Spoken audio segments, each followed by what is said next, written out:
16 horas. A 7, a primeira comunitária do Brasil. Olá, boa tarde! Nós estamos aqui iniciando o nosso podcast Andas Negócio em Movimento. Eu sou Ana Paula Nunes e nós estamos recebendo um convidado super especial hoje. Fiquem ligados no programa que vocês vão saber mais detalhes sobre esse convidado. Fala aí, Leandra. Olá, gente, boa tarde. Muito feliz. Como foi o final de semana, Ana? Maravilhoso, incrível. Isso aí, meu também. Feliz demais por estar aqui hoje. Vamos ter um bate-papo bem bacana com uma pessoa muito especial. Estou animada, mas vamos terminar de cumprimentar nossa e conhecer, né, o pessoal que está na mesa. Cumprimentar a equipe Andas, não é isso? Exatamente, sobre isso. Charles? Oi, Charles. Depois dessa série de... Cumprimentar a nossa equipe. Eu não sei se eu estava no Jornal Nacional com você. Boa tarde! Tudo bem, Ana? Tudo bem, Leandra? Tudo bem com vocês? Nunes, Getúlio, nosso amigão aqui. Mais uma tarde com certeza muito produtiva, com muito conteúdo bom. Fiquem ligados aí, tamo junto. Boa tarde a todos. Boa tarde, Getúlio, amigo de mais de 30 anos. Um prazer imenso estar aqui conversando com você, trocando aquelas ideias que a gente costuma de bastidores e espalhando um pouquinho de conhecimento para toda a galera que nos ouve. Obrigado, é um prazer estar com vocês aqui e ver a Andas crescendo e espalhando as boas novas aí para os empresários, para os empreendedores, né? E para todo mundo que quer crescer, evoluir, isso aí é muito bom. É isso, a ideia desse programa é negócios e movimentos, porque a gente está aqui exatamente para isso, fornecer ferramentas, experiências, trocas de ideia, aprender com quem chega e conhecer um pouquinho também o caminho de quem já traçou por isso. O mundo dos negócios, ele realmente se movimenta o tempo todo, né? Como está o Getúlio no mundo dos negócios? Nesse momento eu estou muito centrado na construção de um projeto, né, de mentoria, voltado assim, para qualquer um que queira aumentar a sua auto-performance, né, mas a partir de um autoconhecimento. Porque, vamos colocar assim, tem uma história que eu gosto muito. Dizem que 2 homens estavam caminhando numa estrada, uma estrada muito ruim, por sinal, né, e estavam descalços. E um falou assim, poxa, seria bom se a estrada fosse coberta por uma borracha. Aí a gente ia poder andar tranquilo. O outro era mais sábio, falou assim, não, se a gente puder cobrir pelos nossos pés já está bom, né? E, quer dizer, o que essa história ensina é que a gente precisa ter uma estrutura em nós mesmos para poder caminhar bem. Acho que um dos problemas que as pessoas têm, né, e isso gera muito estresse, ansiedade, etc., é justamente a pessoa achar que precisa consertar o mundo, consertar a estrada, consertar o ambiente externo, antes de consertar a si mesma. Ela precisa criar uma estrutura interna para poder lidar com o mundo. Essa que é a questão. E quando você cria essa estrutura, por incrível que pareça, o ambiente começa a mudar, mas começa a mudar a partir de uma mudança interna. E aí está a grande sacada, porque o poder está na sua mão, né? Quando eu penso assim, o mundo tem que ser consertado, não depende só de mim. Esse mundo vai continuar com problemas, não tenha dúvida. Os problemas estão aí já desde quando nasceu o mundo, né? Lá na Bíblia diz lá no Gênesis já que teve problema, já desde... Mas então assim, a grande questão é essa, né? E essa mentoria que nós estamos criando é para que a pessoa possa unir esse autoconhecimento, essa estabilidade interna, para poder ter essa gestão emocional e a partir disso ela ser capaz de gerenciar a si mesmo, gerenciando a si mesmo, gerenciar os negócios, gerenciar pessoas. Imagina um chefe que já chega desestabilizado no ambiente, desestabiliza todo mundo, torna tudo muito improdutivo, né? E ele cria um raio de ação que só prejudica. E aí vocês com certeza já lidaram com pessoas assim. Que adoece a si e ao ambiente. E ao ambiente, né? Você trabalha com duas coisas que me chamam muita atenção. Um é a questão financeira e outra é a questão do desenvolvimento humano, né? Pessoas, mente e tudo mais. E de 3 anos para cá, principalmente no processo da pandemia, e a pandemia revelou muita coisa, né? Sobretudo que nós não estávamos preparados emocionalmente para cuidar disso, verdade. e nem para cuidar da nossa gestão financeira. Nesse período de lá para cá, você percebe realmente que as pessoas começaram a ficar um pouco mais atentas, ou você percebe que as pessoas continuam levando a sua vida sem se preocupar com essa estabilidade tanto emocional quanto financeira? Acho que, infelizmente, poucos aprenderam a lição, né? Porque talvez eu não quero parecer insensível ao dizer isso, né? Eu estou falando num sentido assim de treinamento. Imagina uma pessoa que tem 40, 30, 50 anos ou mais. Ela passou todo esse tempo, todos esses anos com um tipo de comportamento. Aí vem a pandemia, que dura aí 2, 3 anos. Em relação ao tempo de prática de uma série de comportamentos que deveriam ser mudados, ela só treinou 3 anos na pandemia, e aí a pandemia passa, entre aspas, rápido, e a pessoa volta àquele comportamento que ela tinha que 30, 40, 50 anos, porque mudar é difícil. Mudar é muito difícil. Eu sempre digo que é o seguinte, mente e corpo formam um sistema só. Então, por exemplo, eu acordo todo dia, vamos supor, eu vou dormir muito tarde, todo dia meu padrão é dormir 1 da manhã e eu acordo próximo de meio-dia. Aí de repente eu falo assim, isso está me fazendo mal. Eu preciso estar um pouco mais próximo do meu ciclo circadiano, né? Então eu preciso acordar ali um pouco antes da luz do sol aparecer, porque o sol vai entrar aqui na minha pineal, vai me ajudar a despertar melhor, vai me trazer uma série de benefícios para a saúde. Eu preciso dormir mais cedo, então eu preciso fazer isso. Aí de repente eu tento dormir mais cedo, mas o corpo, a mente quer, mas o corpo diz o quê? Rapaz, está há 30 anos dormindo 2 da manhã, por que tu quer dormir agora? Teu corpo está cheio de cortisol, tu tá, né? Tá lá cheio de adrenalina alta e você não consegue relaxar. Psicopatia aqui, né? Aí você tenta relaxar. E aí o corpo reage. E aí de repente você vai conseguir dormir um pouquinho mais cedo, mas ainda assim vai dormir ali meia-noite, né? Ao invés de 2 da manhã, dormir um pouco mais. Aí você se programou para acordar às 5 e pouca da manhã. Relógio desperta. Aí você fala assim, eu tenho que levantar. A mente diz, eu tenho que levantar. Me programei para isso. Mas o que o corpo fala? Que se dane. Você combinou isso aí, mas você não me perguntou se eu queria. Não estou muito de acordo, não. Até porque quimicamente o teu corpo ele está adaptado com aquela coisa que ele vinha fazendo 30, 40, 50 anos. Por isso que mudar é difícil, porque não é só uma decisão da mente. Quimicamente o teu corpo precisa mudar. Então a pessoa quer largar um vício, cigarro, né, o tabaco, o álcool, o que quer que seja, jogar, vício em sexo, em vício em jogos de azar. Quimicamente, ela está adaptada àquilo. O corpo está acostumado com aquilo. Então, não é só uma decisão da mente.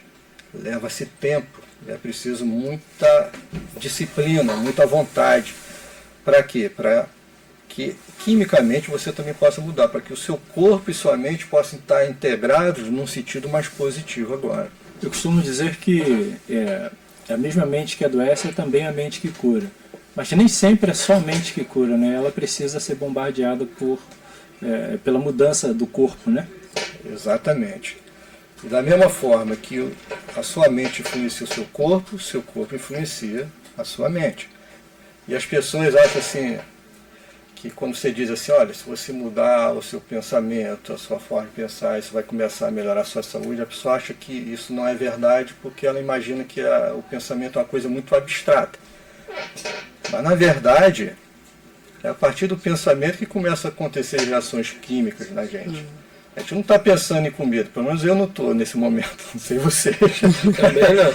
Mas se chegar alguém colocar um prato muito bonito, algo que você gosta de comer muito, a sua mente faz uma associação com algo que é muito prazeroso e de repente você vai começar a salivar né? Quimicamente o teu corpo começa a reagir, né?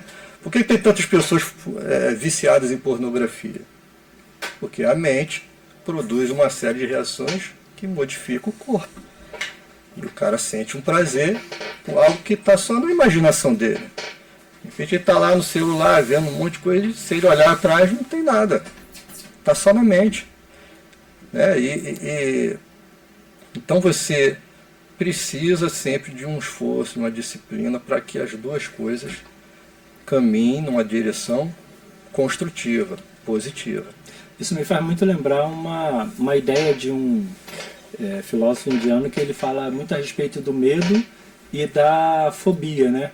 E aí ele fala que, por exemplo, a fobia, quando você olha na televisão e vê uma cobra lá e aquilo já te espanta, já te deixa com medo. Isso não é medo, é fobia, porque tu sabe que não é real, não está ali na tua sala, não está perto de você e ainda assim te causa medo, né? Porque aí entra a questão do inconsciente, né? Conscientemente a gente diz assim, aquilo está só numa tela de televisão. Mas o teu inconsciente, ele é atemporal.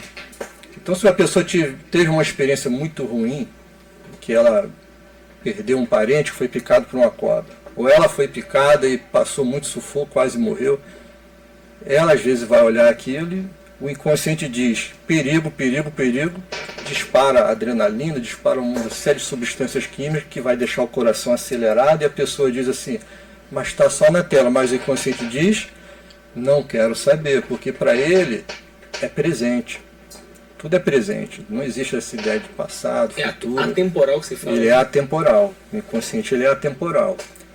Então, por exemplo, vamos dizer que uma pessoa, e deve ter muita gente que já passou por isso, porque os índices de violência são altos, né? Os índices de violência são muito altos.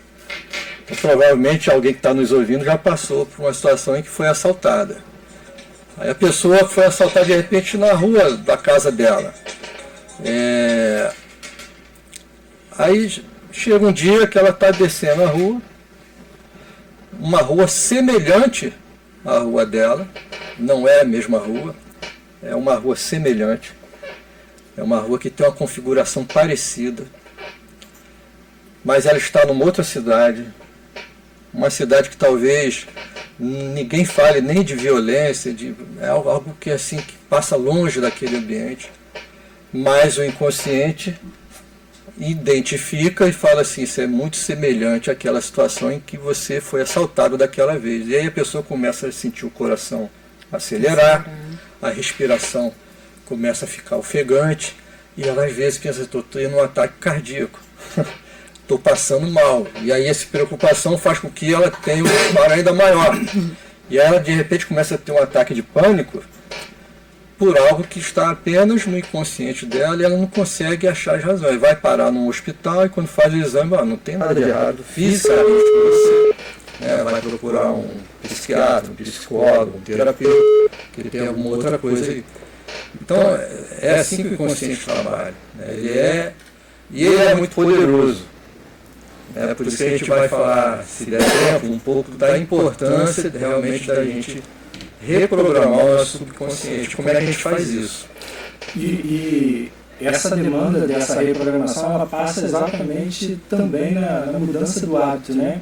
Antigamente falava-se que 95% dos nossos atos são inconscientes, né? Acho que um papo com você daqueles bastidores, você falou, acho que isso aí já mudou.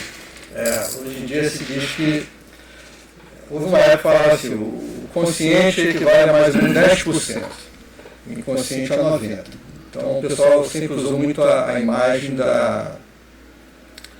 do iceberg, né, que está aquela pontinha para fora, mas a maior parte do corpo do iceberg está ali embaixo do oceano.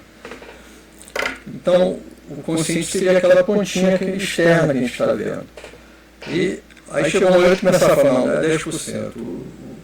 O consciente é só 5%. E hoje em dia já se fala que ele é apenas 3%. 97% é inconsciente. E o nosso inconsciente, ele é pelo menos 400 a 1000 vezes superior ao nosso consciente, em termos de velocidade, de capacidade.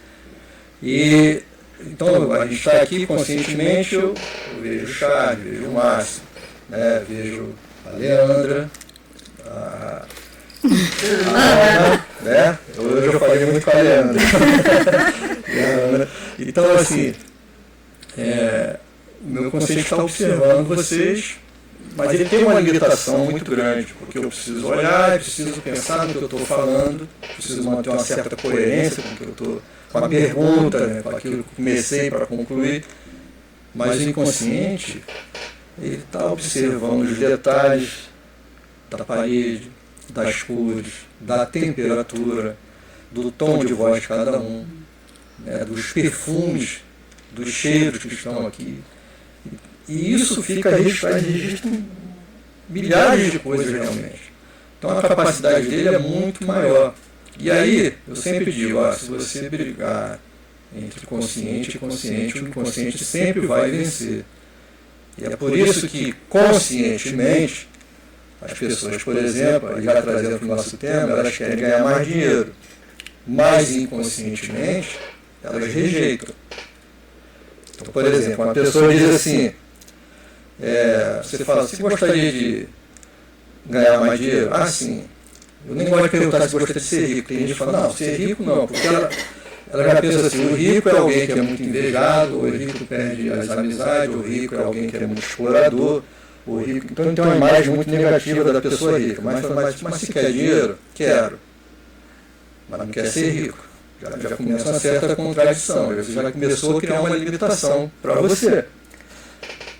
A pessoa fala assim, o que é inclusive errado. O dinheiro é a origem de todos os males. Eu conheço o versículo e falo assim, não, o amor. E esse amor, né, ele tem um sentido de apego. Não é um amor de doação, não é um amor saudável, é um apego exagerado. Então, esse tipo de apego, quando eu coloco as coisas materiais acima da minha lealdade, da amizade, aí sim é ruim. Mas o amor, eu posso amar o dinheiro, qual é o problema?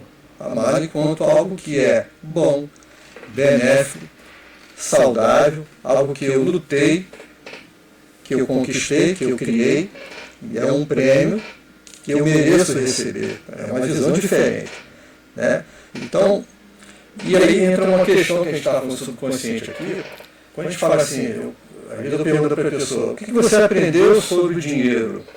A pessoa imagina de repente o pai ou a mãe sentada com ele falando sobre dinheiro. Mas na verdade, a maior parte das coisas que a gente aprende não é assim como professor numa escola com um quadro ensinando. Você aprendeu a andar como? Alguém sentou, sua mamãe chegou assim, você estava lá com alguns vezes, meu filho, agora está na hora de você aprender, minha filha, está na hora de você aprender a andar. Primeiro você vai engatear, não, você foi fazendo instintivamente, o teu corpo foi te dizendo, é algo que você trouxe com você. E você foi observando o seu ambiente, como as pessoas andavam, e você foi aprendendo. Então, a maior parte das coisas que a gente aprende através da observação. Então, ainda que teu pai, tua mãe, tua avó, quem quer que tenha te criado, nunca tenha tido uma conversa com você sobre dinheiro, essa pessoa te ensinou sobre dinheiro através do comportamento dela, através da forma dela agir. Entende? Esse é o grande ensinamento. Então, você quer saber qual é o teu modelo de dinheiro, começa a lembrar como foi a tua criação. Como é que eram os seus pais em relação ao dinheiro. Então, por exemplo, naquele livro O Segredo da Mente Milionária, o autor ele começa dizendo assim, um momento eu estava com dinheiro, outra hora eu estava sem nada. Um momento eu estava com dinheiro, outra hora eu estava sem nada. E tem pessoas que têm esse padrão, conseguem até ganhar dinheiro, mas perde tudo muito rápido também. E ele, quando começou a entender a questão do inconsciente, ele viu que o pai dele era um empreiteiro, então tinha um momento que ele construía as casas, e aí era um momento de investimento. Ele ficava duro, mal-humorado, dentro de casa. Né? O filho pedia um dinheirinho, ele saltava os marimbondos em cima do filho. Mas quando ele terminava, começava a vender, começava a entrar dinheiro, aí ele mudava o humor, mudava tudo, e era hora de entrar, mas daqui a pouco... E ele trouxe esse padrão para ele. Então, esse é um trabalho que a gente tem que fazer, né? É pegar e lembrar. E aí entra também a questão da meditação. Você tem que saber aprender a fechar os seus olhos, regredir um pouco na tua memória, e ir lá na tua infância e ver qual é o padrão de dinheiro que eu aprendi. Como é que meus pais se comportavam, o que eles faziam para ganhar dinheiro, como é que eles administravam o dinheiro, qual era o padrão da minha família. Era um padrão de gasto excessivo, um padrão de reter excessivamente também, que é outro problema. Era um padrão de equilíbrio. Eu estava conversando um pouquinho antes de vocês chegarem com a Leandra, né, falando assim, nós fomos treinados, a maioria das pessoas, muito mais para perder dinheiro do que para ganhar. Porque a maioria de nós foi treinada para quê? Qual é o nosso padrão? É trabalhar um mês inteiro para receber um pagamento. Aí você recebe uma vez e passa o resto do mês fazendo o quê? Gastando, pagando. Ora, o que tu está treinando mais? Ganhar ou gastar? Gastando. E às vezes a pessoa fala assim, não, eu não vou gastar, eu vou ficar em casa. Eu não vou para restaurante, eu não vou para o cinema, eu não vou namorar, não vou para o barzinho, não vou fazer nada. Mas a geladeira está funcionando, a televisão e tudo isso está consumindo energia, a sua casa precisa de manutenção. Se você tem o carro, o governo não quer saber se tu usou o carro ou não, ele vai te cobrar o IPVA, né? A prefeitura vai te cobrar o IPTU. Então, as despesas elas estão sendo geradas diariamente. Nós precisamos aprender a ganhar dinheiro diariamente também. E essa é uma ponte a atravessar que é uma peleja, né? A gente trabalha muito com equipe.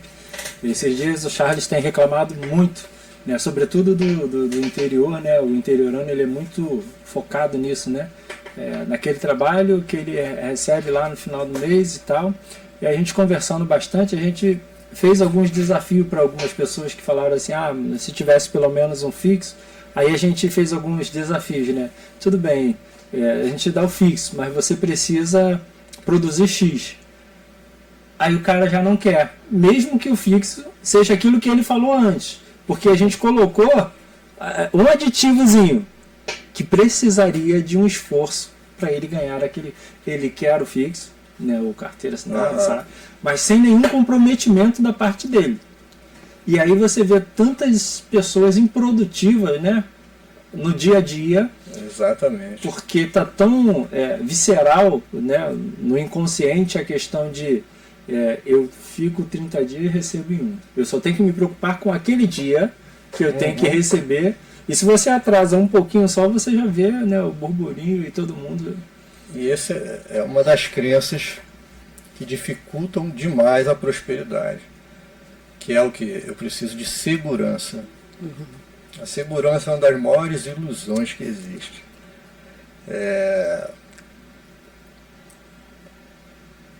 A ansiedade tem muito a ver, por exemplo, com a necessidade de controle. A gente quer estar no controle de tudo. Só que nós não temos esse controle que a gente gostaria de ter. Eu costumo dizer, atualmente tenho falado muito isso, a gente não tem controle sequer do nosso tempo. Não temos. Você pode ter controle da sua atenção. E eu costumo usar a figura do surfista. O surfista está ali no campeonato, ele vai para a água e ele tem que esperar a onda, mas ele não tem controle sobre a onda, que momento vai vir, qual vai ser o tamanho, a força dela. Ele tem que estar atento à oportunidade. Esse é o único momento que ele vai ter o domínio do tempo, se ele tiver atenção. Mas ele não tem controle sobre as ondas, sobre que momento vai vir, força, o tamanho. Então, as pessoas querem ter controle, mas nós não temos. Porque você se programa, chega no outro dia teu filho adoece, o carro, o pneu fura, acontece um problema aqui, uma chuva inunda tudo e você não consegue chegar onde você deveria chegar. E aí muda toda a sua programação, não é? Isso não acontece. Então a gente precisa ter domínio da nossa atenção. Mais uma vez, a questão não é o ambiente externo, é você. Você precisa aprender a estar aqui no presente, atento.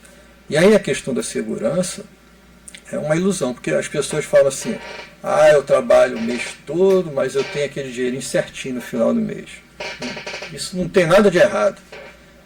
Mas se você quer prosperar realmente muito mais, você precisa aprender a empreender, a criar certas coisas fora da sua rotina.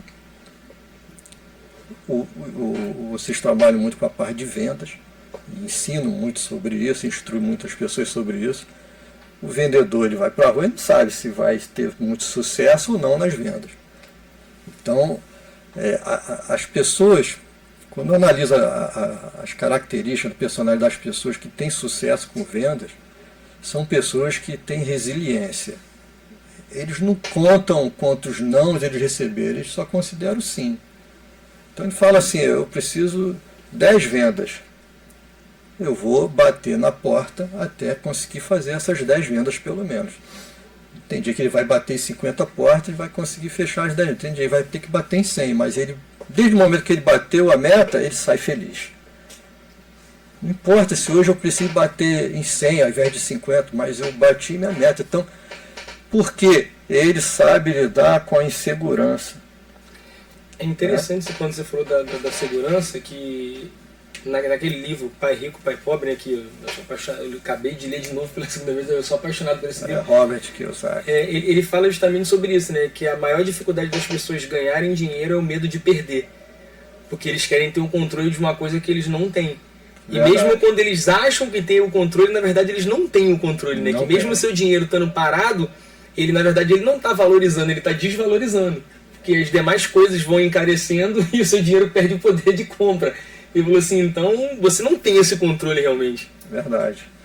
E aí, eu não sei, eu só passei os olhos numa notícia, por exemplo, me parece, eu não tenho certeza, eu não li, só vi a manchete assim, que em São Paulo parece que o governo está querendo, já começou a elaborar um plano, já efetuou, colocar a educação financeira nas escolas. E essa é uma tecla que eu falo com algumas pessoas, olha, no dia que tiver educação financeira nas escolas, esse país pode mudar. Porque, por exemplo, quando eu falo de investimento em ações, que é uma das opções para você ter uma renda extra, porque é muito bom.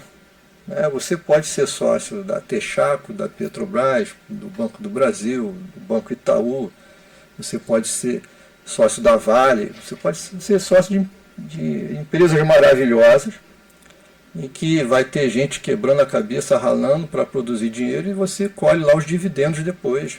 E se a empresa for bem, você pode ou reter as ações, viver lá do dividendo, ou vender as ações se quiser também e fazer o lucro, ok. Né? Então, assim, é uma coisa que o Barsi fala, né? Eu prefiro muito mais ser sócio delas do que montar o meu posto, por exemplo. Eu falei, eu invisto na Texaco, eu prefiro muito mais investir do que abrir o meu próprio posto. Ele costuma falar isso, né? O maior investidor pessoal da Bolsa de Valores. Então, assim, você investir na Bolsa é excelente, mas quando eu falo isso com certas pessoas, a primeira coisa que a pessoa fala, é muito caro. Só que tem ações que custam às vezes centavos. Uhum. Ou então fala assim, é muito perigoso, né? Muito perigoso. Eu, na semana passada, conversando com uma turma, que eu estou dando uma aula de finanças. Não tem segurança. Estava dando uma aula de finanças lá na igreja, o rapaz falou assim, poxa, eu suei tanto para ganhar esse dinheirinho, eu não posso ter o risco de perder. É aonde começa a primeira trava. A gente estava falando semana passada aqui sobre investimento, e aí o Charles tocou no assunto de criptomoeda e tal. E aí uma pessoa que, né, tem uma vida financeira equilibrada e tal, e aí falou assim, mas esse negócio aí eu não... Esse negócio aí eu não arrisco não. Mas eu percebi rápido que não era a criptomoeda, era o mapa dele de querer controlar aquilo que ele não pode controlar. E por isso ele não ia fazer, porque ele só vai dar o passo naquilo. Por isso o segmento, o ramo é concreto, é coisa estável. Porque é aquilo que ele pode controlar. É o que você estava falando no início, né? A confiança, o controle, o domínio, isso faz com que a pessoa muitas vezes paralisa no mesmo lugar. Exatamente. a gente precisa aprender a lidar com a insegurança. Então, por exemplo, na pandemia, eu tive uma crise de ansiedade. E isso foi o que me fez me aprofundar muito mais na questão da meditação e da respiração. Por quê? Porque eu já tinha conhecimento de programação neurolinguística.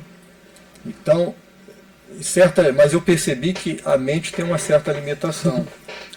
Não basta você dizer racionalmente que aquilo não faz sentido, não é para eu me sentir assim. Então precisei aprender a obrigar o meu corpo a entrar num estado de tranquilidade, de calma. E aí, a questão da respiração, ela é fundamental. Por quê? Qual é o único sistema interno que a gente tem controle? Respiração. É respiração. Você coloca a comida na sua boca, daí para frente não é com você. Tem um sistema autônomo que vai cuidar da digestão, da distribuição dos nutrientes, do que não presta para ir para outro lugar, e, enfim. Você não tem controle do pâncreas, do fígado, dos seus sistemas, a não ser da sua respiração, que faz parte do sistema autônomo.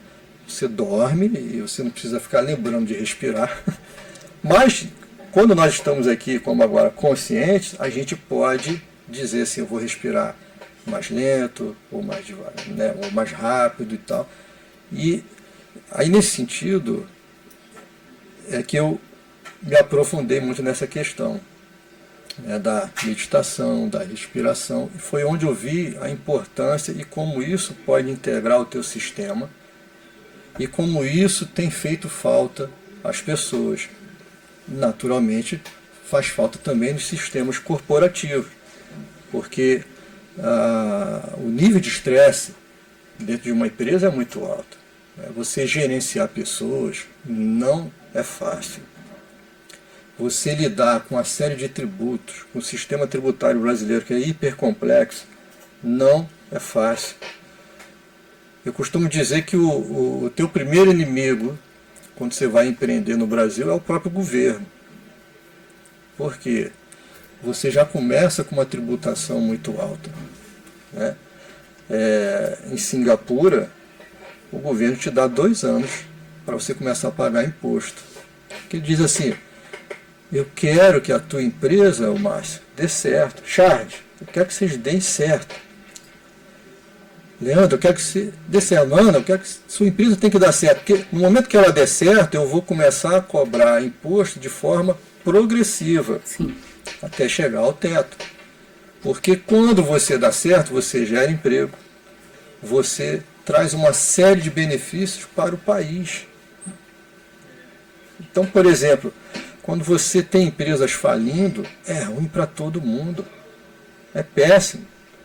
Quando você tem empresas crescendo, é bom para todo mundo. Só para a gente não perder, vamos entregar essa ferramenta. Você estava falando que a respiração é excelente, né, para combater a ansiedade. Como é que funciona isso na prática? Mas o grande problema é que quando ele estava falando isso, eu estava pensando justamente nisso. A ansiedade, ela nos dá dois feedbacks nisso aí, né? Como é importante a respiração, que a gente só consegue perceber quando a ansiedade chega, e como é difícil você controlar essa respiração quando a ansiedade bate. Exatamente. Então, o nosso sistema autônomo, ele se divide basicamente no sistema simpático e parasimpático. E o simpático, ele, vamos dizer assim, é o acelerador. Então no dia a dia a gente usa muito simpático ali, adrenalina, aquela coisa e tal. Mas o sistema parasimpático né, já te ajuda a dar uma parada, ele te ajuda a acalmar. Quando o teu sistema simpático está muito acelerado, normalmente a tua respiração ela é rápida e superficial.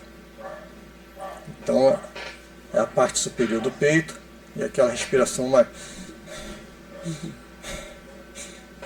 mais rápida. Você quer ativar o teu sistema parasimpático, você quer desacelerar, basicamente respirar de forma lenta e profunda. Então você vai respirar como os bebês que todos nós fomos respiram. Como nós respirávamos, nós desaprendemos a respirar. Olha que interessante, a gente desaprendeu a respirar. Mas a nossa natureza é uma natureza que, na verdade, sabe respirar. Esse conhecimento está dentro do nosso corpo. Quando você observa a criança, a barriguinha dela vai lá em cima, depois o peito sobe, porque é uma respiração extremamente profunda. Ela puxa o ar, a barriga sobe, depois o peito. Vai soltar o ar, desce o peito, depois desce a barriga. Fiz agora aqui. Eu também tô aqui, ó. Tô então você pode... Ele está crescendo. Outra coisa que ajuda, se você quer desacelerar, coloque as palmas das mãos para cima. Porque isso diz para o teu cérebro o seguinte: está tudo bem. Porque quando você está pronto para a briga, você fecha as mãos, você se contrai, entende?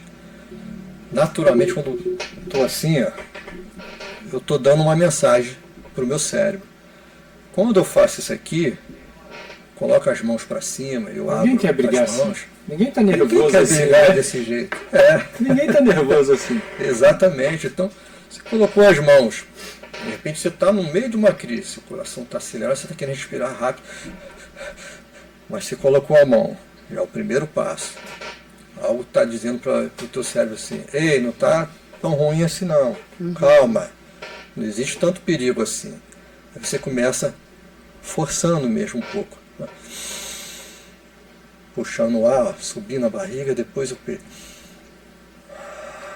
Se quiser pode soltar ou pelo nariz ou pela boca. Se quiser soltar pela boca. E de preferência, só de ser respiração lenta e profunda já vai te acalmar. Mas se você puder expirar num tempo maior do que a inspiração, vai ser melhor ainda.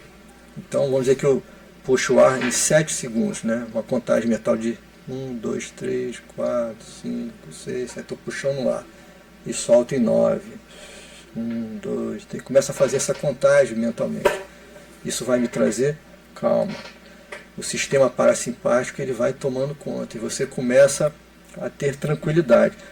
E aí quando você começa a perceber que você pode controlar a ansiedade, você vai ter muito menos crise, porque uma das coisas que dispara a ansiedade é justamente o medo da ansiedade.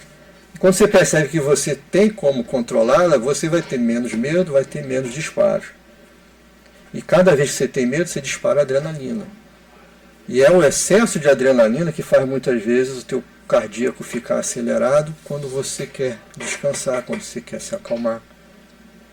Né?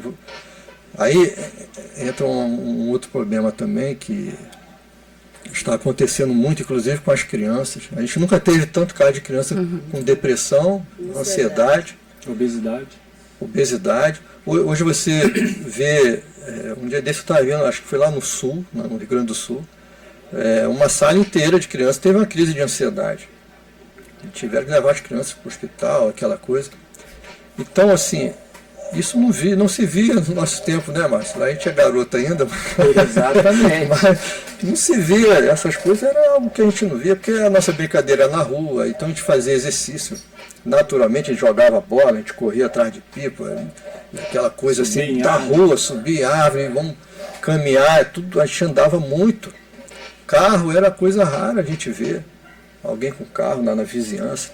Então tudo era a pé, de bicicleta, até bicicleta era difícil. Né? Então a gente fazia muito exercício e a gente interagia muito com as pessoas.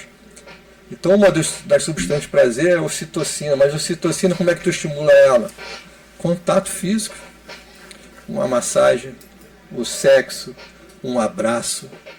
Então interagir com pessoas, abraçar as pessoas, tocar nas pessoas. E ela libera a ocitocina em você, que é uma substância que a pessoal chama de substância do amor. Né?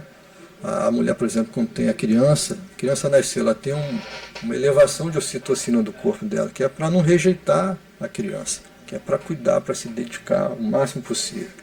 Né? A minha esposa, eu acho que ela deve estar assistindo o programa, quando ela, a princípio, não vou querer filho. Depois desse, não quero. Aí nasceu minha primeira filha, e eu ficava observando, ela passava na rua, via uma criança e falava assim, coitada. Aí via uma criança, às vezes, né, com uma situação assim, meio difícil, a gente podia pegar para criar, a gente podia adotar. Eu falei assim, essa pessoa não queria ter filho, agora quer adotar. Foi tomado. Tem uma criança, quer adotar outra, quer dizer, ocitocina estava lá, lotado o corpo dela. Nessa de citocina, eu cheguei a 4 filhos. Pois é. Já a dopamina... A ocitocina dele tá desregulada pra caralho. Tá mais. A dopamina já é aquela substância da recompensa. E essa tem sido, vamos dizer assim, uma das principais causas de depressão, de crise de ansiedade ultimamente. Por quê? Toda hora você tem uma notificação.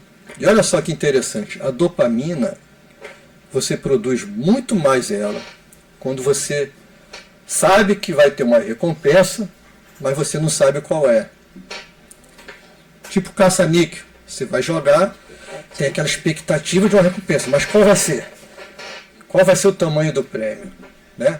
Então, quando você recebe, por exemplo, uma notificação de WhatsApp, sabe qual é uma coisa legal? Qual o tamanho do prêmio? É um vídeo maneiro? É aquela resposta que eu estou esperando? É aquela pessoa que está mandando mensagem para mim? Olha só, toda hora disparo de dopamina, disparo de dopamina, disparo de dopamina, recompensas imediatas. Isso tem muito a ver com o empreendedorismo, com a mentalidade do empresário, porque para você ter sucesso financeiro, você precisa aprender a pensar a longo prazo. Recompensa imediata vou dormir mais. Recompensa a longo prazo, não, vou acordar mais cedo porque eu tenho um alvo. Vou dormir mais cedo, vou me alimentar melhor. Eu tenho um alvo. Eu vou fazer exercício porque eu tenho um alvo, eu vou fazer meditação, eu vou cuidar da minha respiração, eu vou treinar a respiração porque eu tenho um alvo. Isso exige disciplina. Agora, quando eu não tenho disciplina, eu estou viciado em recompensa imediata. Não, agora é aquela série da Netflix. Não vou perder, vou maratonar. E aí você tem uma overdose de dopamina. Quando chega à noite, tu quer dormir, tu não consegue, cara. Tá ligadão, né? Tu tá ligadão. Tu tá com excesso. Mas olha a notícia boa. Os estudos mostram que em apenas 24 horas você consegue reequilibrar. Bastando um dia, digamos assim, de jejum de coisas que te estimulam demais. Então tem até uma médica, a chamada Anete Guimarães, uma médica psiquiatra, ela fala assim, olha, se você gosta de tomar café, e se você toma café com açúcar, você vai acordar, você vai tomar um café sem açúcar. Isso não é de Deus, não. A alma sai do corpo. Sai. Se você não consegue ficar sem café, Charles, porque tem pessoas que tem dor de cabeça e tal. Eu tô 10 dias sem café, Getúlio, por isso que eu tô meio pancado dos 10. Psicopata. Tá ativado. Tá ativado. E aí eu falo assim, de preferência, se você bebe quente, bebe ele morno, frio. Vai comer a comida, coma uma comida insossa. É tipo uma quebra de estado? Nesse dia você não vai ver Netflix, você não vai ver aquela série que você gosta. O celular é hiperestimulante, fica longe dele. Aquele amigo que é muito legal, engraçado, não recebe ele nesse dia. Vocês fizeram isso no final de semana. Não recebe. Eles treinaram. Tava treinando, Rapaz, essa dica você nem tinha me dado, eu já tava Então, você vai se afastar daquelas coisas que são muito prazerosas para você. E aí o teu sistema vai se reequilibrar. Porque o sistema ele é inteligente. Ele é inteligente, né? É o que se chama de homeostase. Ele vai procurar se equilibrar. Sempre vai procurar se equilibrar. Então, é um pouco semelhante à cocaína. O que os estudos mostram? A pessoa usou cocaína. Ela vai ter um prazer que ela nunca teve na vida dela. Só que os sensores de prazer vão falar assim, cara, esse prazer é tão grande que vamos reduzir esses sensores. Então, se ele tinha lá 1 milhão de sensores, vai reduzir para 500 mil. Aí vai para a segunda vez, porque ele quer voltar a ter aquela experiência. E aí ele vai usar a mesma quantidade de droga, mas já não vai ter o mesmo prazer. Por quê? Porque o número de sensores de prazer diminuiu. E aí, só que o sistema vai dizer assim, ainda é muito alto isso aqui, vamos reduzir um pouco mais. E aí, na medida que ele vai usando, ele vai usar uma dosagem maior para tentar, ele vai danificando cada vez mais o sistema dele. Ele acha que compensa, né? Exato, ele não vai compensar, o sistema vai reduzindo cada vez mais esses sensores de prazer. É o momento que ele começa a olhar, por exemplo, para um céu azul e já não sente mais alegria, porque os sensores de prazer estão danificados. Sim. Ele olha a foto ou vê a própria filha ou o filho chegando e ele não sente mais aquela alegria, porque os sensores de prazer estão danificados. Ele vê uma comida que ele gostava muito e já ele vai perdendo a graça pela vida, ele vai entrando num quadro de depressão muito grande. E existe alguma maneira, Getúlio, para poder, vamos botar, consertar esses sensores? O que os estudos mostram... Se quiser falar para ele ir na mentoria também, tá de boa. Deixa eu aproveitar a paradinha aqui. Deixa eu aproveitar. Por exemplo, no caso da dopamina, basta 24 horas. Sim. No caso de uma droga como cocaína, nem sempre é possível recuperar aquele estado inicial. Mas se pode ainda recuperar muito. A pessoa pode retomar a alegria que ela perdeu. Né? Agora, é claro, quanto menos danificado, melhor. Né? Não vai esperar chegar no estado. Então, por isso que... até pegar um ganchinho sobre a pornografia, porque hoje o acesso é muito fácil, mas muito fácil. E o que os estudos mostram é que o efeito da pornografia é muito semelhante ao da cocaína. Que a pessoa ela começa a assistir, às vezes, uma coisa que dá prazer, mas aquilo começa a não ser mais suficiente, e daqui a pouco ela está vendo coisas que até moralmente ela condenava. Mas ela agora precisa de uma hiperestimulação. E aí, moralmente, ela condenava sexo com animais, com crianças, de repente ela está assistindo aquilo porque o que tinha antes já não é mais suficiente. Então, perceba o dano que é o vício em pornografia. A pessoa deixa de se relacionar com a esposa, com os filhos, com os amigos, para ficar assistindo pornô. Deixa de trabalhar, falta serviço, arruma desculpa para assistir pornô. Então, veja a questão de como a gente tem dificuldade hoje de lidar com essas tecnologias, com essas facilidades. Aí volta aquilo que a gente falou lá no começo, de você aprender a criar uma estrutura em si mesmo para que você aprenda a lidar com o mundo, né? Vou aproveitar esse gancho que você falou aí. A gente sabe que hoje em dia, como você falou, o autoconhecimento é tudo para você começar realmente a seguir uma vida melhor. Sim. Só que muitas pessoas elas têm ainda aquela mística de achar que, por exemplo, uma terapia, um psicólogo, uma PNL é para quem está problemático. Ela não consegue entender que isso também é para quem está sã. Mas é para ele melhorar a qualidade de vida e ter uma estrutura, como você falou, melhor. E como a terapia, o PNL, pode ajudar essas pessoas? Isso é excelente a sua pergunta, porque se a gente seguir esse raciocínio aí, a gente teria que falar assim, não, você só vai procurar fazer exercício físico se tu começar a ficar doente. A gente faz exercício físico porque a gente sabe que isso torna a tua vida melhor, te dá mais energia, né, melhora você como todo. Ah não, espera ficar doente para se alimentar melhor. Então assim, a PNL, ela te traz ferramentas para que você não adoeça, e não só não adoeça, mas para que você aprenda a lidar melhor com as dificuldades do dia a dia, para que você tenha mais ferramentas, né? Muitas das coisas que as pessoas estão passando porque simplesmente não conhecem as ferramentas que podem tirar elas daquele estado. Sim. E quantas pessoas estão sofrendo nesse momento?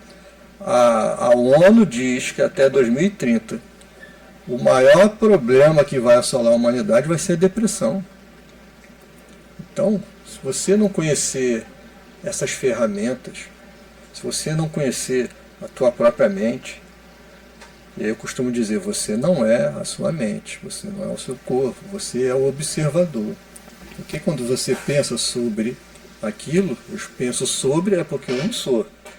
Eu penso sobre a mente porque eu não sou ela, eu sou esse observador. Mas isso você só vai experienciar através da meditação, onde você começa a criar uma certa distância, e essa distância que te permite o controle.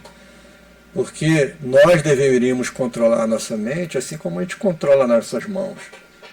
Acontece que a mente, ela tomou o controle. E a nossa mente é formada pelo nosso ambiente. A gente precisa separar cérebro de mente. Cérebro é o organismo ali. Agora, a mente é formada pelo teu ambiente, pelos conceitos, pelas crenças, pelo conhecimento, por tudo que você vai absorvendo através da sua família, da igreja, da associação, dos amigos, das ideias. E a gente precisa ter uma mente saudável. Né? Para criar uma mente saudável, a gente precisa estar num ambiente saudável, ouvir coisas saudáveis, assistir coisas saudáveis, impregnar a nossa mente de coisas saudáveis. Se tu passar o dia vendo merda, no final do dia é merda que tu vai ter na sua cabeça, cara. Não tem como fugir disso, né? Não vai fugir. Né? Isso pode ser traduzido também para uma pessoa pessimista, né? Que está sempre reclamando. Eu quero falar sobre energia, cara. A gente fez alguns cursos juntos, a gente deu aula em alguns cursos juntos e a gente trabalhou muito a questão da energia. Mas antes disso, chamar essas meninas aqui, que a gente já está 1 hora falando, elas estão aqui na espectadora. Espectadora. Vamos trabalhar. Eu estava querendo perguntar, porque lá no iniciozinho ele falou sobre reprocessamento. Eu queria que você falasse um pouco sobre isso, que tem a ver com a TRG que você passou pra gente, que você é terapeuta de reprocessamento, não é isso? É, terapia de reprocessamento generativo, isso. Cai muito com o que a gente acabou de falar aqui. Né? Se você passa o dia vendo, assistindo e ouvindo merda, tu não vai ter outra coisa na sua cabeça a não ser merda. Agora, se eu quero reprogramar minha mente, eu preciso ver, assistir, ouvir e me impregnar de ambientes que sejam saudáveis. Agora, o subconsciente ou inconsciente é responsável por 97%. Quando é que o inconsciente está mais aberto? Quando você está acordando, quando você está ali prestes a dormir ou dormindo. Então, ouvir certos áudios enquanto se dorme é recomendável. O que você vai ter que ter cuidado é o quê? Ouvir o áudio quando tu está consciente. Não vai pegar um áudio e colocar lá só porque viu o título é legal. Assista enquanto você está acordado aqui conscientemente. Poxa, as ideias são muito boas, muito positivas. Vou ouvir esse áudio à noite dormindo. E aí você vai reprogramando o seu inconsciente. Por quê? Nós temos basicamente o que os cientistas chamam de modo padrão e modo executivo. O modo padrão é aquele modo em que você está realizando uma tarefa, mas tem aquele ruído, sabe? Sim. Que te distrai, que te leva para outro lugar, que tira o teu foco. Esse ruído é o modo padrão. O problema é que, por exemplo, pessoas que têm crises de ansiedade ou depressão ou outros tipos de síndromes, o modo padrão delas é muito negativo. Então sempre que elas perdem o foco, elas vão sendo levadas para aquela zona sinistra, perigosa. Né? E agora, mesmo para pessoas saudáveis, se o teu modo padrão tira muito o teu foco, é ruim, você precisa treinar foco. Sim. E aí, novamente, o WhatsApp ele é mestre em te treinar para perder foco. Porque você só é bom naquilo que você treina. Se o tempo todo você deixa o teu celular ligado nas notificações, você começa a realizar uma tarefa e você quebra o teu estado de concentração o tempo todo, você faz isso o tempo inteiro, o que acontece na prática? Você está treinando perda de foco. Você está treinando perda de foco. Você vai ser muito bom e ser uma pessoa desfocada. Né? Então, a gente precisa treinar foco, a gente precisa reprogramar a nossa mente. E para isso a gente precisa também, enquanto a gente está consciente, impregnar o nosso consciente com coisas que sejam positivas. Ah, mas eu vou enterrar minha cabeça na areia e não vou ver o que está acontecendo no mundo. Se for necessário, sim. Pelo menos durante um tempo, até você se reestruturar, para saber lidar até com as notícias. Sim. Então, às vezes é necessário ser um pouco radical no começo, fazer isso, até para você se reestruturar. Aí volta o que o Charles perguntou, né? Porque aí você usa essa ferramenta para te tornar mais saudável, mais seguro, né? Mais produtivo, uma pessoa mais agradável. Porque no fundo a gente está falando de agradabilidade. Se você não está bem, você se torna desagradável. Onde você chega, e chegou fulano. Não tem aquela pessoa que é reclamadora, né? O reclamador, tu citou o reclamador, hein, Márcio? Eu costumo dizer o espalha-bolo. Tá todo mundo ali, ele chega, cada um no seu lugar. É isso aí. Acaba com todo mundo, né, cara? Gostei, né? Espalha-bolo. Espalha-bolo. Chegou o espalha-bolo. Então, a gente não quer ser o espalha-bolo, né? A gente quer ser aquela pessoa que chega e fala, vamos lá bater um papo com ele. Esse é o imã, né? A gente quer ser um imã. Mas você se torna, quando você se torna agradável para si mesmo. Você está bem. Você é uma pessoa que inspira felicidade, alegria, paz e segurança. Então, essa reprogramação, Ana, ela se faz de preferência. Vai dormir, ou tá já com sono, está entrando naquele estado, coloca lá um áudio que seja muito bom e ouça muito, porque a mudança exige um esforço.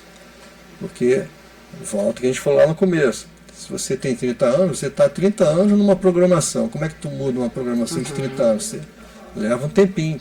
Mas o bom é que tu não vai precisar de 30 anos para fazer isso. Que seja 6 meses, que seja um ano, já está no lucro, cara. Você está aqui numa programação que vai te fazer mais saudável, mais feliz, atrair mais dinheiro para a sua vida, atrair bons relacionamentos, atrair mais amor, mais alegria, mais paz. Então isso faz toda a diferença. E aí a pessoa vai falar, nossa, fulano mudou tanto dentro de um ano, parece uma outra pessoa, mas é outra pessoa. Sim. Mudou totalmente a programação. E, Getúlio, você já ouviu falar na ciência dos sons e das vibrações? Já. O que você acha dessa ciência? Tem a ver, pode ser usada nessa reprogramação? Pode. Inclusive a técnica de respiração, que o som é altamente recomendado. Eu adquiri um pacote desse e eu tenho treinado, e é bem interessante. A gente sente realmente na prática, né? Muitas mudanças quando você começa a praticar. Não é à toa que os orientais sempre praticaram os chamados mantras, né? Chamados mantras, que são sons. Acho que eu mandei para você, Márcio, ontem um Reels, que o cara lá botou um som perto de uma torneirinha e a água muda totalmente a forma dela. Isso tem no YouTube também. O cara joga uma chapa, coloca lá um pozinho, sei lá, uma farinha de trigo, que seja, um pozinho bem fino ali em cima, e aí ele coloca um tipo de som. De acordo com a frequência do som, você tem a movimentação e eles formam sempre figuras lindíssimas, né? Ali, geométrico, de acordo com o tipo de frequência que você está ouvindo. Então os sons têm tudo a ver. Tem tudo a ver. Mas aí é ultrassom, né? Eu não sou de uma igreja, né? Já até congreguei lá no passado, lá na Igreja Batista, o Márcio também. Mas lá no Gênesis, como é que foi criado, né? Segundo o Gênesis, segundo a visão cristã, pelo menos, né? Foi criado através do som. Ele disse Deus, o que quer dizer? Emitir um som. Sim. Né? Haja luz, houve luz. Né? Então a criação se faz através da palavra. Isso já é uma boa dica para a gente. Através do som se constrói as coisas. Através do som você pode modificar as coisas. Então a respiração, sons, tudo isso são frequências. E frequência, a gente está falando de ciência aqui. Né? Frequência, toda energia, ela tem lá o seu campo vibracional, tem sua frequência. Então é disso que a gente está falando. né? Então, tem tudo a ver. Tudo vibra, concreto, parede. Tudo vibra, já diziam os hermetistas, tudo vibra.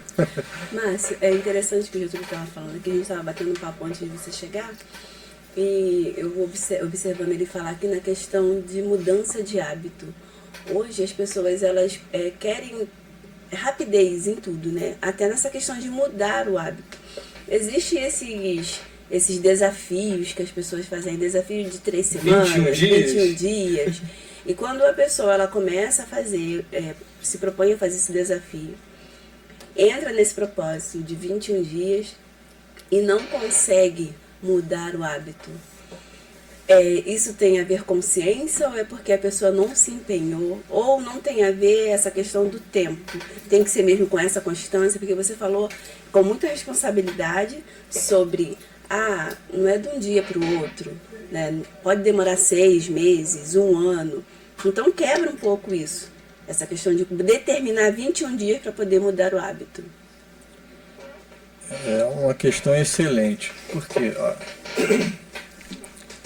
tem um livro, Os Princípios do Sucesso. É um livro já tem, sei lá, uns 20 anos já que esse livro foi lançado. É um livro excelente. É que eu já li muito, mas acho que é nesse livro que tem esse exemplo de uma experiência que foram feitas com os astronautas, em que eles utilizaram um óculos que invertia, você via tudo de cabeça para baixo, que era para estudar os efeitos da gravidade, porque na gravidade faz alguns trabalhos de cabeça para baixo, aquela coisa toda. E aí, para surpresa dos cientistas, né, os astronautas tiveram que ficar com aquilo assim de noite, com aquele óculos.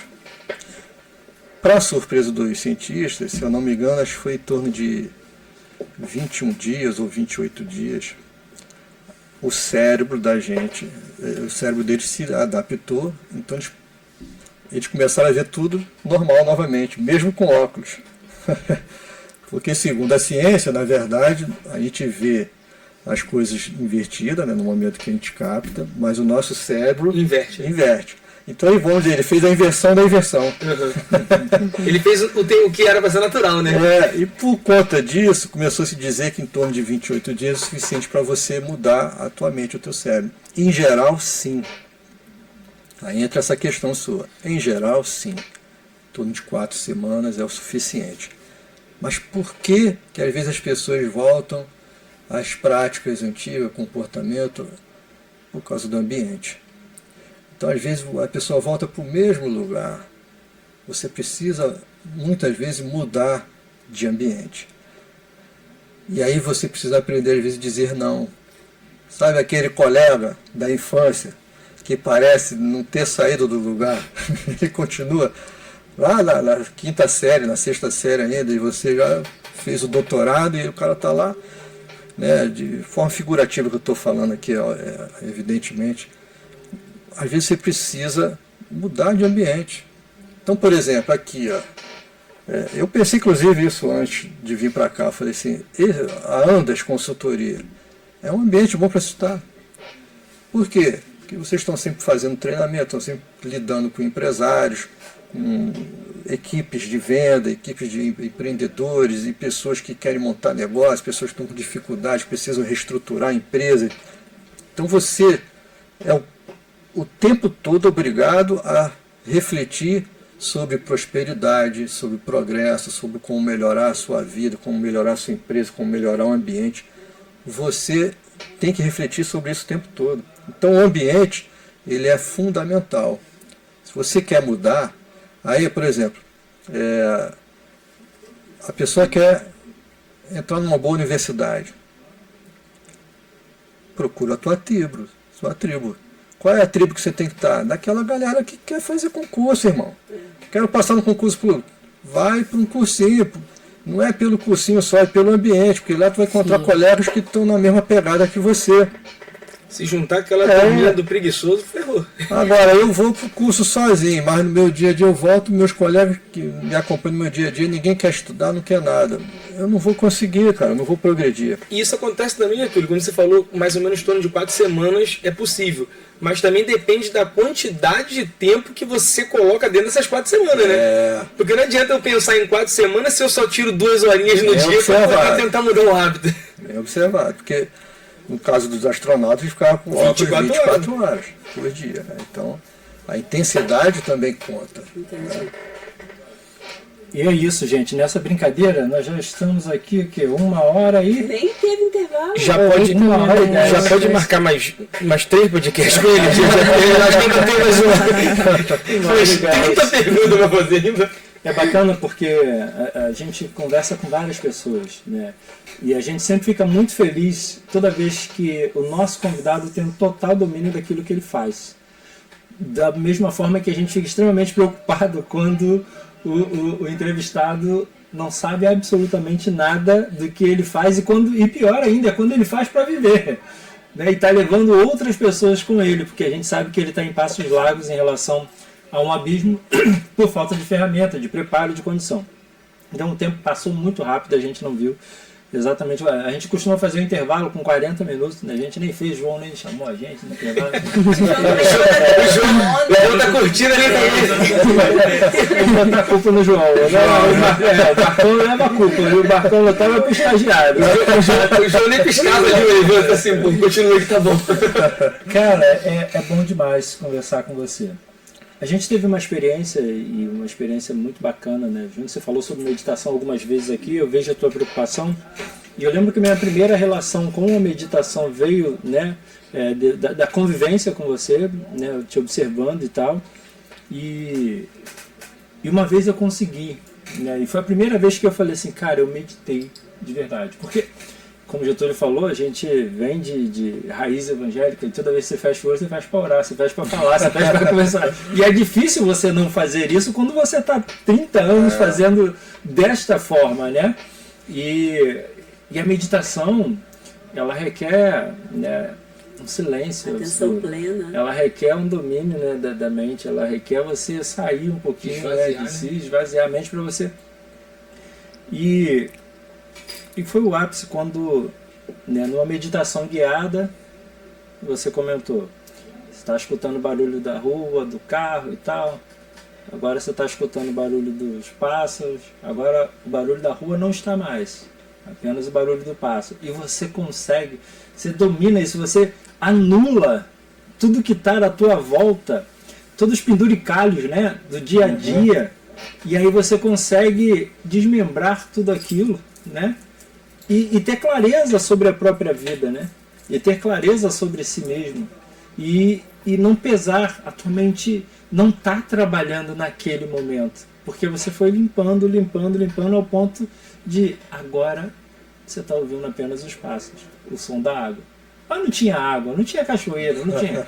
Mas você estava ali. O poder da mente, né? E tão importante foi aprender a meditar daquilo, a fazer aquele exercício, e depois eu já vinha numa batida de estudando sobre.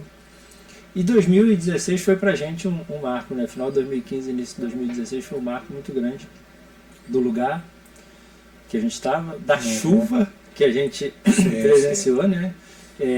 Da energia que aquele lugar tudo aconteceu pra gente. Por isso eu falei pra você, fala um pouco sobre a energia, porque mudou a nossa história, né? Exatamente. Onde vocês estavam, gente? Curiosa ela, né? Vou contar, né, mas vou contar tudo.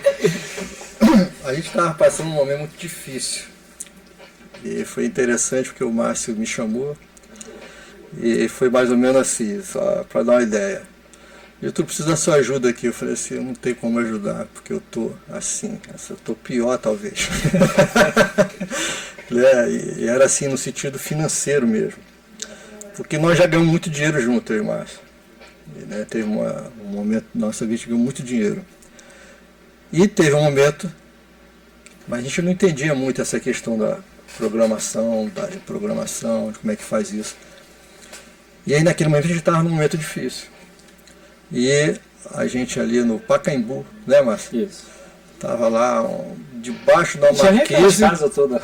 Não tinha aquelas casas todas, tinha uma loja que estava em construção, tinha uma marquisezinha, estava tudo escuro. E começou a chover muito, a gente ficou ali debaixo da marquise, conversando e pensando como é que a gente ia sair daquela situação. Eu até lembrei que depois a gente foi num lugar lá em Campo Grande, na volta, o pneu do Márcio furou, tava no carrinho lá. E aí quando veio o cara da Nova Dutra, né? Olhou assim, veio lá para dar o suporte. E aí falou assim, foi o pneu, tá? Quando o cara foi pegar, rapaz, mas só tem arame nesse pneu. Não tem mais pneu, né? Ele tinha comprado os pneus, que foi o pior. Os pneus estavam no porta-mala, ele não tinha trocado.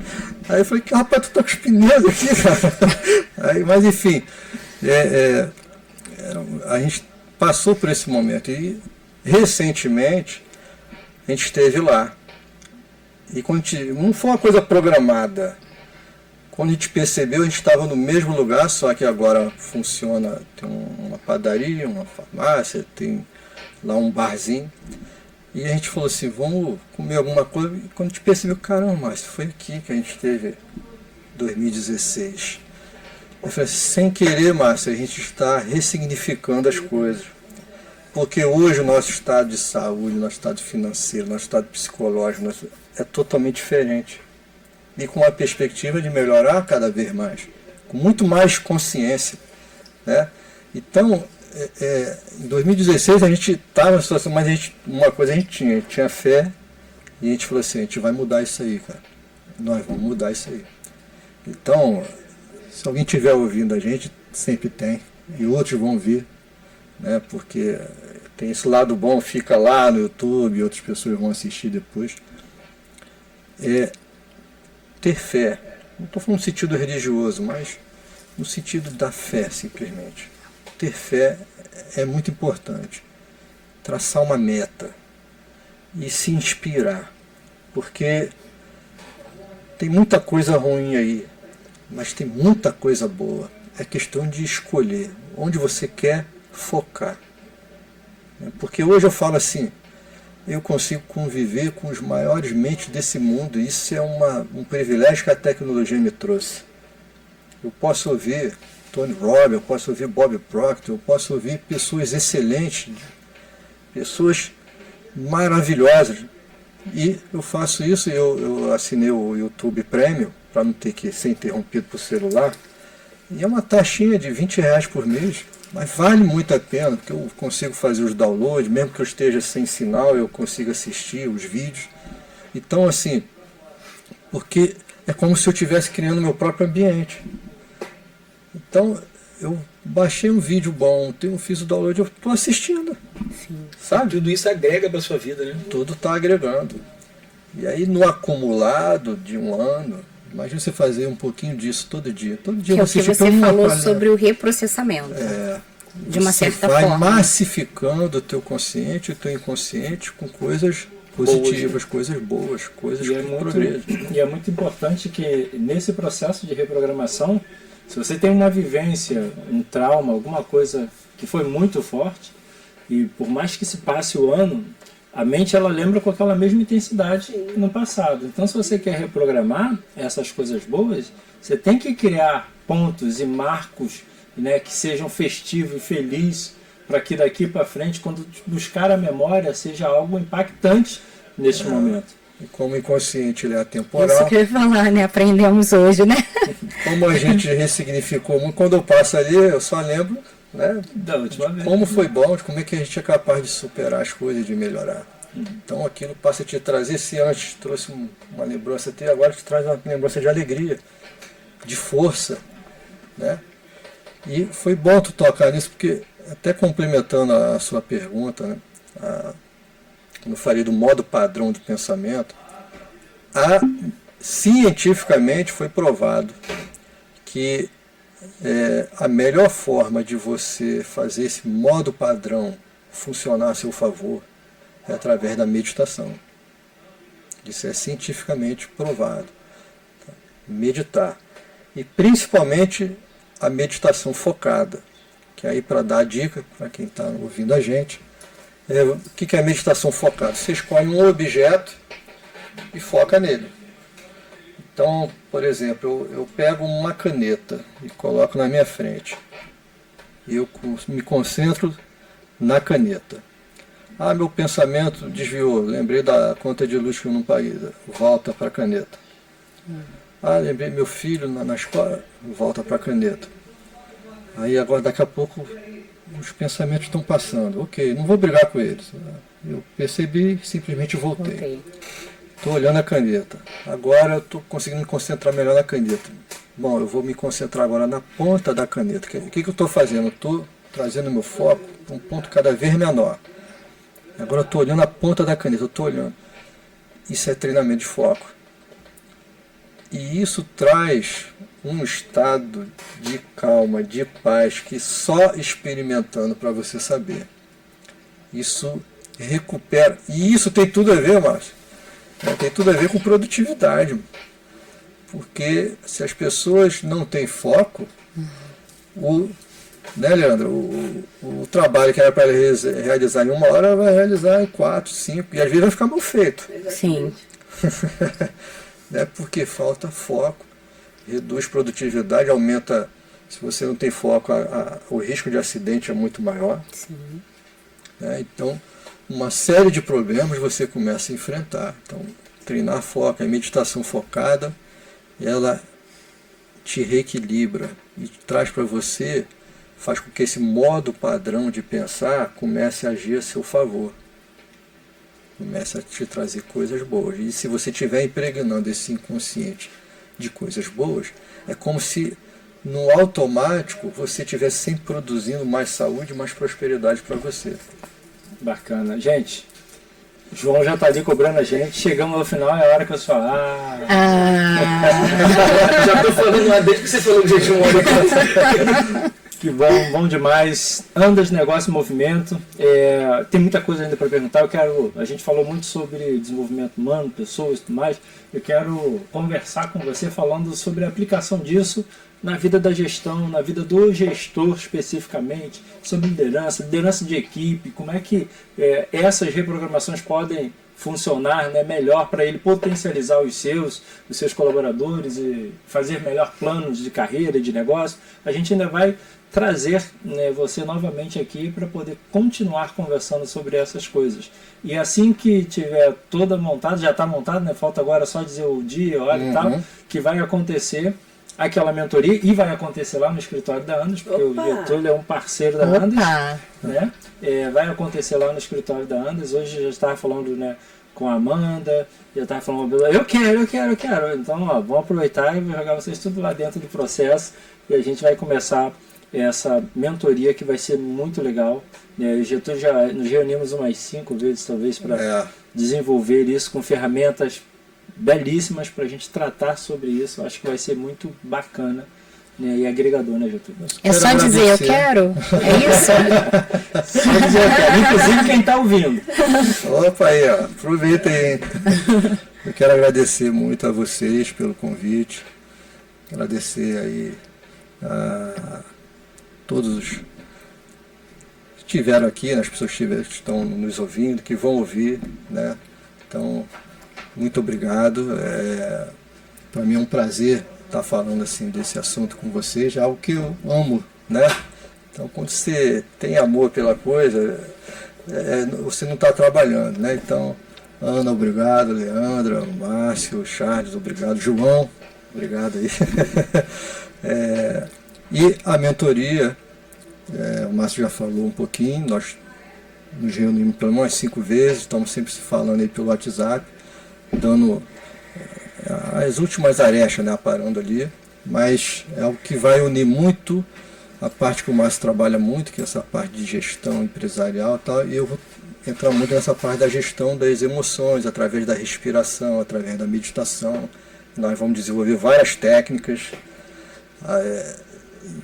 Pode se preparar, porque tem técnicas de respiração que vai te trazer um estado alterado realmente de consciência, que você às vezes vai se emocionar e vai liberar certas emoções. Então é algo que sim vai ser fantástico. Tem coisa que vai ser desconfortável, né? Mas Vale a pena. Faz parte. Cara, faz parte. Cara, então por hoje é só. Obrigado, João. Obrigado, Marcão. Obrigado, gente, que vocês estão aqui. A gente não vai nem fazer as considerações, que o Marcão já tá de braço cruzado e cara feia ali, ó. Obrigada, gente. Quem Tchau, faz a tchau. leitura corporal já entende que é mais um. Forte abraço, valeu, Valeu, pessoal. gente. Tchau, tchau. É, não.